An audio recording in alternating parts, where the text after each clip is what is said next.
Hello, good evening. आज अपन circle देखने वाले हैं, स्टैंडर्ड 10 ज्योमेट्री 3.1 और बेसिक्स पहले मैं बता दूंगा। वैसे इसमें थ्योरम्स हैं। थ्योरम्स मतलब कि कैसे एक रेडियस किसी टेंजेंट पे परपेंडिकुलर हो सकता है और कैसे एक से ज़्यादा टेंजेंट जब एक दूसरे को मीट करते हैं सर्कल के एक्सटीरियर पॉइंट पे। वैसे मैं बताता हूँ, ठीक है, अभी तो जाने ही देते हैं। ये देखो, मान लो कि एक सर्कल है ऐसा, ठीक। ये ऐसा एक सर्कल है।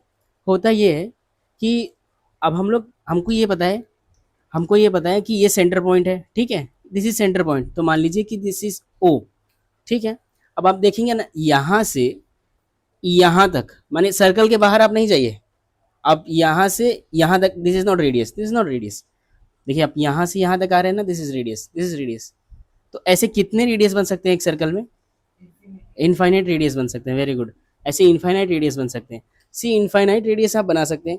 तो फिर उसमें एक सवाल और आता है कि ये तो अभी आपको पता चल गया कि ये रेडियस है, तो फिर उस हिसाब से डायमीटर क्या हुआ? मान लो ये फिर सेंटर है, तो एक रेडियस ऐसा और उसी से कंटिन्यू दूसरा रेडियस अपोजिट डायरेक्शन में, ऐसा एक पूरा लाइन। तो ये हम लोग इसको बोलते हैं डायमीटर। और ऐसे कितने डायमीटर बना सकते हैं? इनफाइनाइट डायमीटर बन सकते हैं, ठीक है। अब देखो, ये हो गया डायमीटर, रेडियस। मैं आपको टेंजेंट दिखाता हूँ। अरे यार, यहाँ सही नहीं बना। मैं आपको दिखाता हूँ टेंजेंट, ठीक है। ये सर्कल है।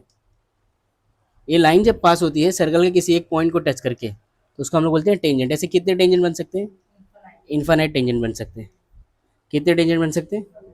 इनफाइनाइट टेंजेंट बन सकते हैं, ठीक है। हाँ, ये बेसिक है कि टेंजेंट हमेशा सर्कल को बाहर से टच करके निकल के जाएगा, और रेडियस सेंटर से सर्कल के एंडिंग साइड तक जाएगा या फिर पेरीमीटर की तरफ जाएगा, और डायमीटर सेंटर से दोनों साइड जाएगा, ठीक है। तो अभी हम लोग वैसे इसको बेसिक बोल सकते हैं क्योंकि अपन ने इधर डायमीटर, रेडियस और सर्कल का टेंजेंट देखा है। अभी हम लोग देखने वाले हैं क्वेश्चन नंबर फर्स्ट 3.1 का, जो कि टेक्स्ट बुक में तुमको दिख रहा होगा लिखा हुआ। अगर आपने टेक्स्ट बुक लिया है तो प्लीज आप टेक्स्ट बुक लेके बैठे, वरना मैं क्वेश्चन लिखता हूँ थोड़े टाइम में।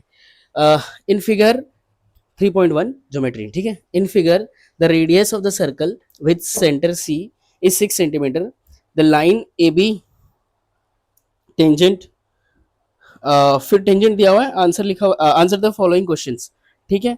फिर तो मैंने क्या किया, क्वेश्चन ही लिख दिया। वो रीडिंग में कैसा था कि मुझे थोड़ा स्पेक से तो दिख नहीं रहा था। तो आप देखिए ना, in figure the radius of circle with centre six, sorry centre with centre C, और 6 सेंटीमीटर उसका रेडियस है। यानी ये जो रेडियस है ए सी, मैं बोल सकता हूँ कि ए सी वो रेडियस है जिसका लेंथ है 6 सेंटीमीटर। फिर वो बोलता है अच्छा, line A B is a tangent. देखिए, ए बी एक टेंजेंट वाली लाइन है। मैंने अभी बताया था कि टेंजेंट एक पॉइंट पे टच करके जाता है एट ए। ए वो पॉइंट है। Answer the following. उसने ऐसे 4 क्वेश्चन पूछे। सी A B, C A B, ये कितना होगा? ए बी, ए बी का लेंथ कितना है? और अगर एक्चुअली ए बी उसने दिया होगा, ए बी का लेंथ उसने दिया होगा क्वेश्चन में, आप अगर देखेंगे तो।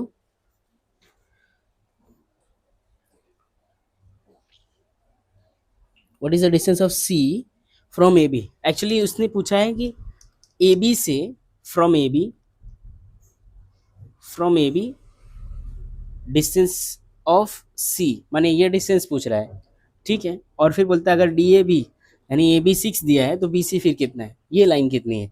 अच्छा, एक थियरम है, वैसे तो 2 थियरम है। मैंने बताया था कि एक सर्कल है मान लीजिए, और उससे एक टेंजेंट टच करके जाता है, तो जब भी एक रेडियस उस पर जाएगा, हमेशा ही कितना डिग्री एंगल बनाएगा? 90 डिग्री एंगल बनाएगा, बराबर। अब देखो, वो 90 डिग्री एंगल बना रहा है, इसको हम लोग बोलते हैं टेंजेंट थ्योरम। और एक और होता है कि मान लो एक सर्कल है, यहाँ से टेंजेंट ऐसे जा रहा है, यहाँ से टेंजेंट ऐसे जा रहा है। ये थियरम्स है, मैं थियरम्स को नहीं अभी करवा रहा हूँ क्योंकि हम लोग थोड़े फास्ट ट्रैक मोड पे हैं, तो आप खाली ये देख सकते हैं। तो मान लीजिए कि ये ए है, ये बी है, और यहाँ पॉइंट एक सी है, तो ए सी एक इक्वल होता है हमेशा बी सी के। इसको हम लोग बोलते हैं एक सेकेंड, इसको हम लोग बोलते हैं, तुम्हारे टेक्स्ट बुक में इसको लिखा हुआ है टेंजेंट सेगमेंट थ्योरम। और ये वाला ऊपर वाला टेंजेंट थ्योरम है। तो this is tangent segment theorem, this is tangent theorem. हम लोग टेंजेंट सेगमेंट थ्योरम और टेंजेंट थ्योरम को थोड़ा सा स्किप कर रहे हैं। अगर आप कमेंट करेंगे तो हम लोग इसका पूरा डेरिवेशन भी कर देंगे, मैंने इसका कैसे वो लोग आया है वो निकाल लेंगे। देखिए अभी क्या हो रहा है, यहाँ सेंटर से हम लोग रेडियस खींच रहे हैं, ठीक है। ये रेडियस तो 90 डिग्री है, जैसा इसमें अपन ने सीखा था, है ना।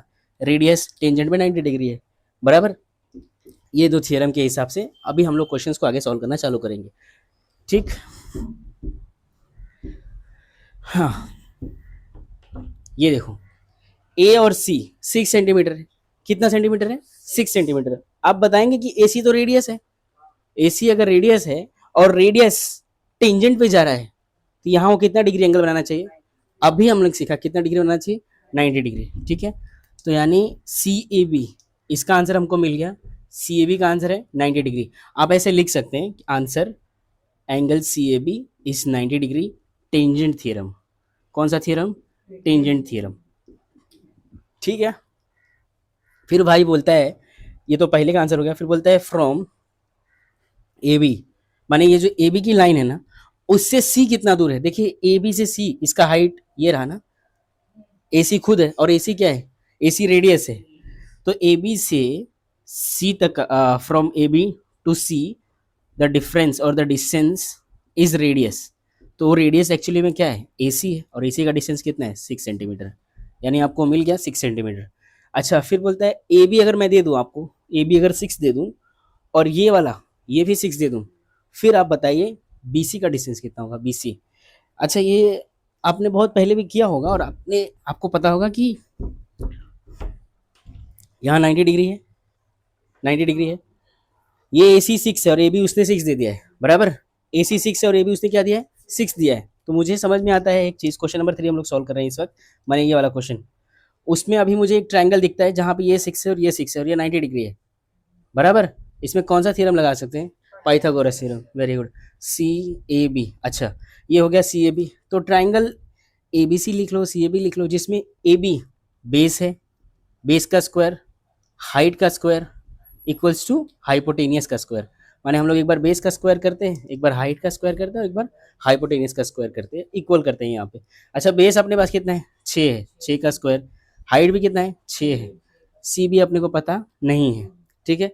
देखिए ये 6 6 36, बराबर, सी बी स्क्वायर कितना हो जाएगा, 72। अब वो रूट में जाएगा, मैं यहाँ कहीं लिखता हूँ कि C B is equal to under root of 72, कितना आएगा पता है, 36 × 2 होता है ना वो, 36 × 2 72, 36 बाहर है, 6√2। सी बी का डिस्टेंस मिल गया आपको, मैंने आपको सी बी का जो डिस्टेंस है वो कितना मिल गया, 6√2 मिल गया, ठीक। सेंटीमीटर आप लिख लेते, कोई दिक्कत नहीं। अच्छा, एक प्रॉब्लम और है, लास्ट वाला क्वेश्चन वो बोलता है, लास्ट वाला क्वेश्चन वो ऐसे बोलता है कि भाई ए बी सी कितना है, एंगल ए बी सी। अरे यार ए बी सी का, अच्छा ए बी सी, अच्छा इस एंगल की बात कर रहा है, ओके। तो यार ट्राइंगल के तीनों एंगल को ऐड करके कितना मिलता है अपने को, 180 मिलता है। तो ये रहा 90 डिग्री, ये अपने को पता नहीं है और ये अपने को पता नहीं है। माने आप देखेंगे सी ए और बी, देखिए आपको ये नहीं पता है, यानी ये एंगल नहीं पता, ये एंगल नहीं पता, ये एंगल, ये तो पता है आपको 90 डिग्री है। अच्छा, तो अब सवाल ये होता है कि यार कैसे, मतलब फाइंड आउट कैसे करें। देखिए अपने पास एक एंगल था 90 डिग्री, अगर ये पता होता तो दोनों ऐड करके 180 से माइनस कर देते, यही करते हैं जनरली, लेकिन ये पता नहीं। अच्छा, एक सवाल है, क्या ए सी जो रेडियस 6 है, ए बी का जो लेंथ 6 है, ये दोनों सेम नहीं है, साइड साइड सेम है ना।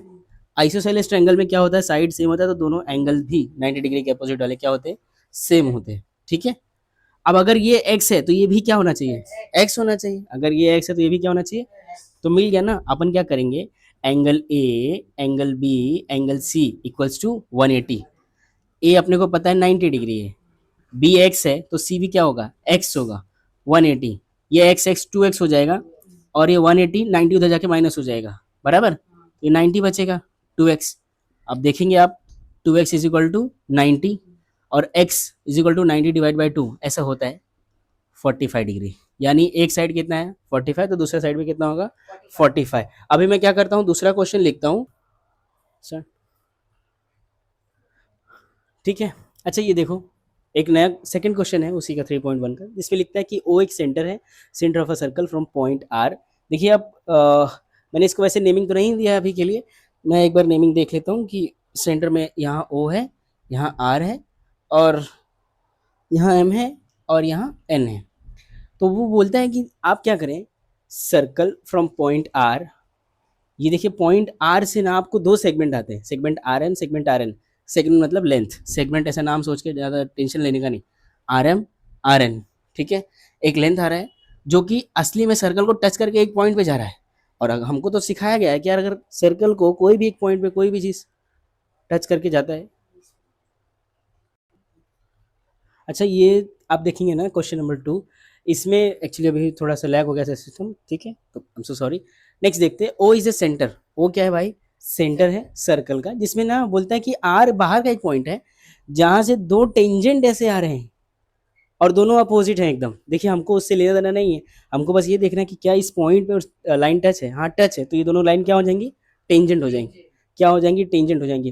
तो मैं मान सकता हूँ कि एन और आर एक टेंजेंट है और एम और आर एक टेंजेंट है, दो टेंजेंट हो गए। अच्छा, तो अब एक रेडियस यहाँ जा रहा है, एक रेडियस यहाँ जा रहा है, तो दोनों यहाँ कितना डिग्री एंगल बनाएंगे? 90 डिग्री। जैसा आपने सीखा था कि रेडियस टेंजेंट में क्या बनाएगा?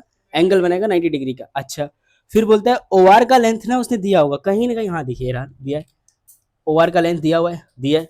एंड रेडियस ऑफ सर्कल माने ये जो रेडियस है, रेडियस यहाँ से यहाँ तक, यहाँ से यहाँ तक, दोनों कितना दिया हुआ है? 5 सेंटीमीटर दिया। कितना दिया हुआ है? अब वो पूछता है length of each tangent. Her tangent का आप लेंथ बताएंगे। वैसे तो दो ही टेंजेंट है वहां पे, और हमने ये सीखा है, हम हमने ये क्या सीखा है कि जो रेडियस है ओ एम एक रेडियस है, ओ एन एक रेडियस है, और दोनों ही सेम है, तो दोनों का लेंथ क्या होगा? सेम, 5 5 होगा। दोनों का लेंथ 5 सेंटीमीटर होगा। अच्छा, तो यहाँ पे एक चीज़ कंफर्म हो गई कि, एक चीज़ ये कंफर्म हो गई कि ओ एम और ओ एन दोनों का लेंथ कितना है? 5 5 सेंटीमीटर है। खतरनाक, करेक्ट एकदम। अब ओ आर भी दिया हुआ है, ओ आर हाँ ये रहा, तो यहाँ लिख लो, मतलब कहीं ऐसे साइड में लिख लिया करो तो तुमको अच्छा रहे। जनरली साइड में नहीं, यहाँ हम लोग लिखते हैं गिवन कि क्या क्या दिया हुआ है। ओ आर दिया हुआ है 10 सेंटीमीटर, ओ एम दिया हुआ है 5 सेंटीमीटर, और ओ एन दिया हुआ है 5 सेंटीमीटर। और एक्चुअली यहाँ जगह नहीं है इसलिए मैं वहाँ लिख रहा था तो उसने पूछा है लेंथ किसका भाई? Length of each tangent. देखिए टेंजेंट तो दो ही है, एक ये टेंजेंट है और दूसरा ये टेंजेंट है, एम आर और एन आर। अच्छा, अब प्रॉब्लम ये होता है कि सर टेंजेंट निकाले कैसे? याद है अपन ने थ्योरम में बताया था कि हम लोग थ्योरम अभी कर नहीं रहे हैं, हम लोग फास्ट ट्रैक मोड पे हैं।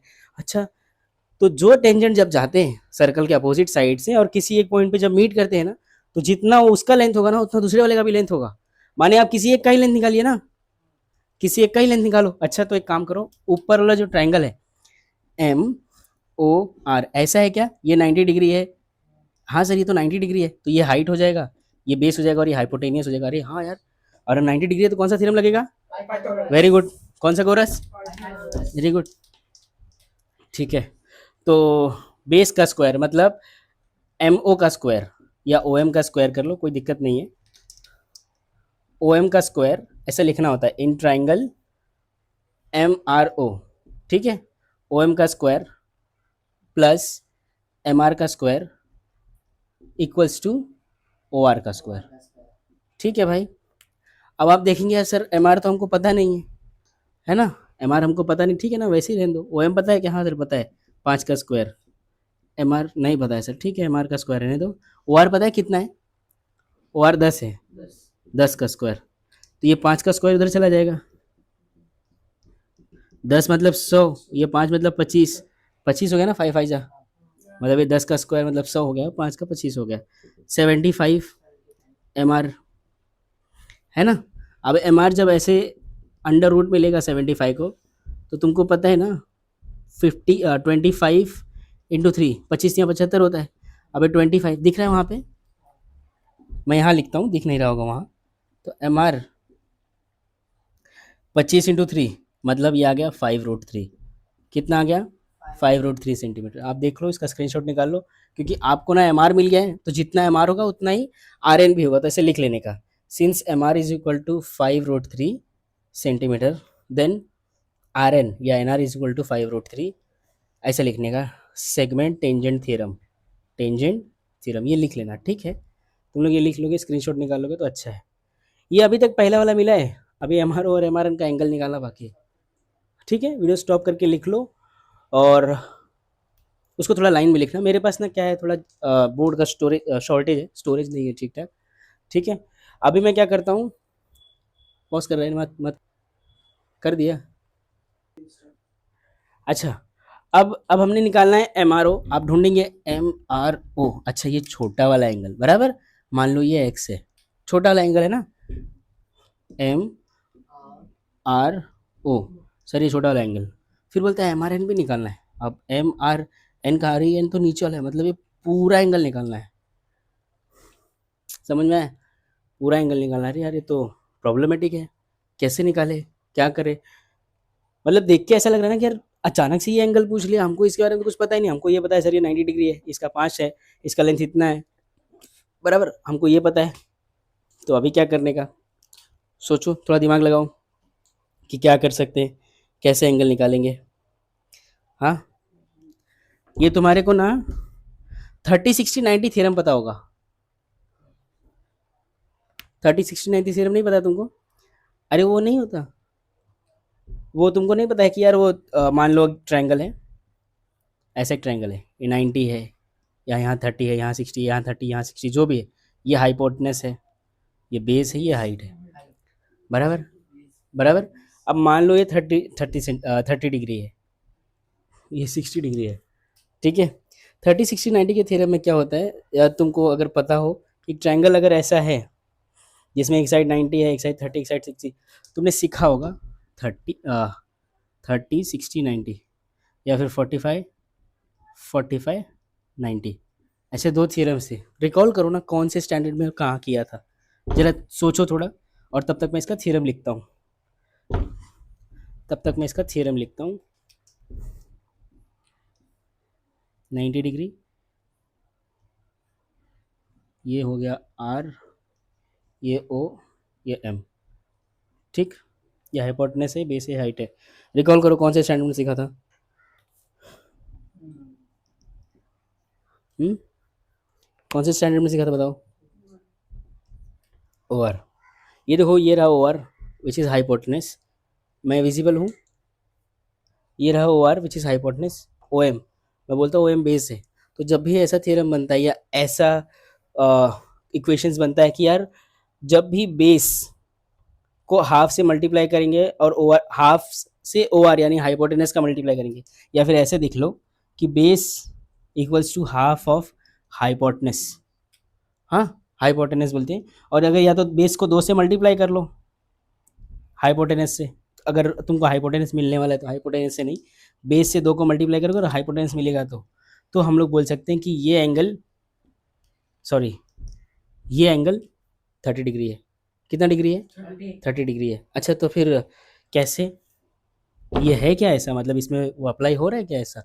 तो देखना पड़ेगा कि ओ एम का लेंथ कितना है भाई। ओ एम का लेंथ हमको पता है 5 है ना। हाफ ओ आर कितना निकला है, ओ आर 10। अरे हाँ, अगर ओ एम 5 है और ओ आर 10 है और 2 फाइजा करूँ, अरे दोनों इक्वल आ गया, है ना। या फिर 2 × 5 करूँ तो भी मेरे को 10 मिलने वाला है।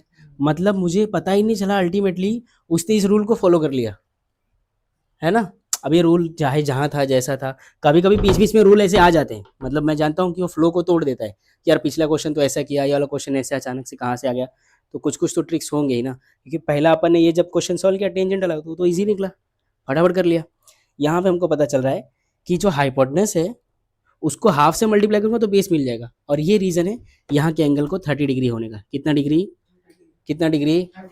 तो इस हिसाब से ऐसे लिखने का, base equal to hypotenuse into half, और फिर लिखने का 30-60-90 थियरम।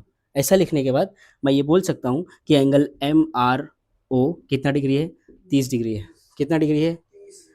तो भाई सेम कहानी तो यहाँ भी होगी ना, ये भी 10 होगा, ये भी 5 होगा, तो ये भी कितना होगा छोटा वाला, ये भी 30 होगा, है ना। समझा? देखिए यहाँ 5 यहाँ 10 है, यहाँ 5 यहाँ भी तो 10 ही होगा, ये भी छोटा वाला कितना होगा, 30 होगा।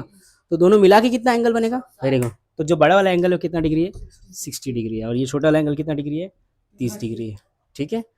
ऐसा आप, ऐसा ना आप क्या करें, उसका एक ट्रायंगल बनाएंगे, ऐसा लिखेंगे इन ट्रायंगल दिस, ऐसा लिख सकते हैं, in triangle M R O, ठीक है। और फिर इसको ऐसे ऐसे यहाँ और अंदर डायरेक्ट, ऐसा ही इसमें भी करना है और दोनों को ऐड करना है।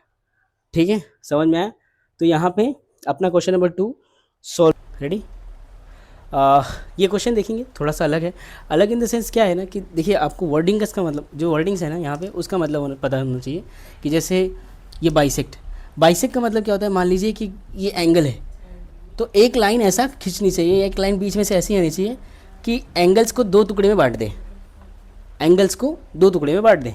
अब मान लीजिए पूरा एंगल 40 रहा होगा तो हो सकता है 20-20 में बांट दे, या 50 रहा होगा तो 25-25 में बांट दे, है ना। अब देखो यहाँ पे 90 डिग्री है ना, यहाँ दो एंगल 90 डिग्री है, ये कॉमन साइड है, मतलब ओ आर कॉमन साइड है। तो बोलता है prove that O R bisect M R N, यानी बड़े वाले एंगल को बाइसेक्ट कर रहा है, और as well as M O N, माने ओ आर को इसको भी बाइसेक्ट कर रहा है और यहाँ पे भी बाइसेक्ट कर रहा है। आप पता लगाइए दोनों में से वो दोनों को बाइसेक्ट कर रहा है कि नहीं कर रहा है। तो सबसे पहले तो अपन लिखेंगे, ये थोड़ा प्रूफ टाइप है ना, तो प्रूफ टाइप की क्वेश्चन कैसे लिखते हैं कि थोड़ा जगह तो नहीं है मेरे पास, मैं इसे दो सेक्शन में डिवाइड कर देता हूँ कि गिवन, ऐसे लिखेंगे गिवन ओ एम आर, माने ये जो एंगल है वो 90 डिग्री है, और सेम ओ एम आर नहीं, हाँ O M R, O N R वो भी 90 डिग्री है, तो यहाँ तो दोनों एंगल 90-90 हो गए। फिर ओ आर कॉमन साइड है, ठीक है, कौन सा साइड है, कॉमन, दोनों में सेम है। और क्या लिख सकते हैं, सोचो और क्या लिख सकते हैं, एम आर ओ, अरे अभी लास्ट क्वेश्चन में किया ना अपन ने कि M R O, angle M R O equal होगा एंगल किससे, एन आर ओ से, वो दोनों इक्वल होंगे ना, है कि नहीं। अभी लास्ट क्वेश्चन में किया था वो 30 डिग्री वाला, है ना। क्या होता है कि जब इसको बाइसेक्ट करता है ना तो ये इक्वल पार्ट में डिवाइड कर लेता है, अगर यहाँ करेगा तो यहाँ भी करेगा।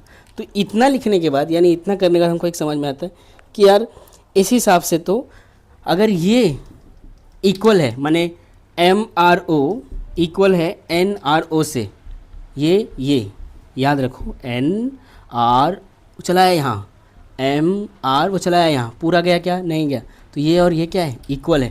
वो याद है 30-60-90 वाले में अपन ने किया था कि ये 30 तो दोनों तो 30-30 आया था, तो दोनों इक्वल रहेगा।